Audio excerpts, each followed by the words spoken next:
Benjamin Franklin, the autobiography, titled as the Bishop of St. Asaph's, 1771.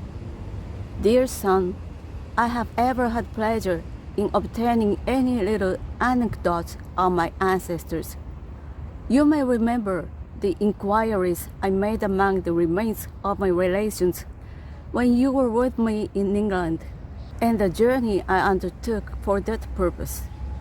Imagine it may be equally agreeable to you to know the circumstances of my life, many of which you are yet unacquainted with, and expecting the enjoyment of a week's uninterrupted leisure in my present country retirement. I sit down to write them for you, to which I have besides some other inducements.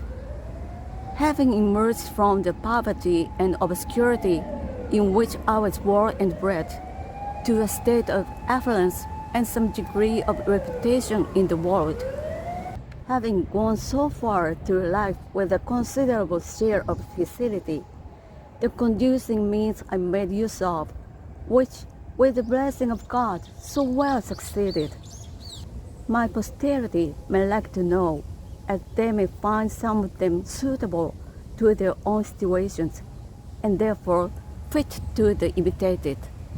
That felicity, when I reflected on it, has induced me sometimes to say that were it offered to my choice, I should have no objection to a repetition of the same life from its beginning, only asking the advantages authors have in the second edition to correct some faults of the first, so I might, besides correcting the faults, change some sinister accidents in the events of it for others more favorable.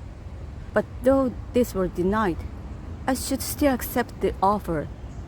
Since such a repetition is not to be expected, the next thing most like living one's life over again seems to be a recollection of that life, and to make that recollection as durable as possible by putting it down in writing.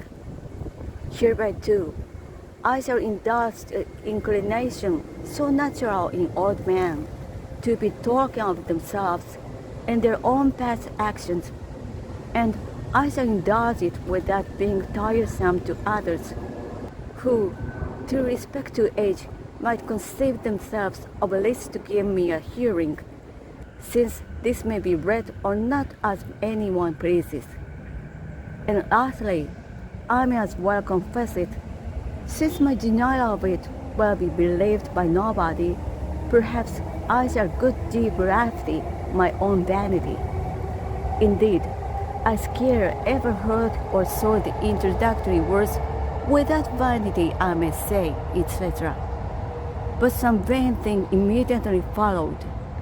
Most people dislike vanity in others, whatever share they have of it themselves. But I give it fair quarter whenever I met with it, being persuaded that it is often productive of good to the possessor and to others that are within his sphere of action. And therefore, in many cases, it would not be altogether absurd if a man were to thank God for his vanity among the other comforts of life. And now, I speak of thanking God. I desire with all humanity to acknowledge that I owe the mentioned happiness of my past life to His kind providence, which led me to the means I used and gave them success. My belief of this induces me to hope, though I must not presume, that the same goodness will still be exercised toward me in continuing that happiness, or enabling me to bear a fatal reverse, which I may experience as others have done. The complexion of my future fortune being known to Him, only in whose power it is to bless to us even our afflictions. The note one of my uncles, who had the same kind of curiosity in collecting family anecdotes, once put into my hands, furnished me with several particulars relating to our ancestors. From these notes, I learned that the family had lived in the same village, Acton, in Northamptonshire, for 300 years, and how much longer he knew not, perhaps from the time when the name of Franklin, that before was the name of an order of people, was assumed by them as a surname, when others took surnames all over the kingdom.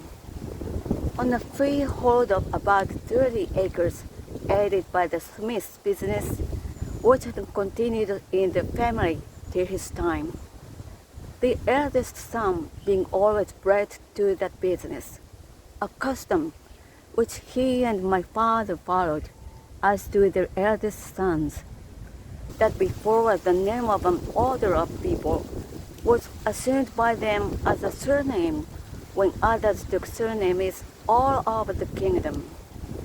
On a freehold of about 30 acres, aided by the Smith's business, which had continued in the family till his time, the eldest son being always bred to that business, a custom which he and my father followed, as do their eldest sons. When I searched the registers at Acton, I found an account of the births, marriages, and burials from the year 1555, only 3 being no registers kept in that parish at any time preceding. By that register, I perceived that I was the youngest son of the youngest son for 5 generations back. My grandfather Thomas, who was born in 1598, lived at Acton till he grew too old to follow business longer.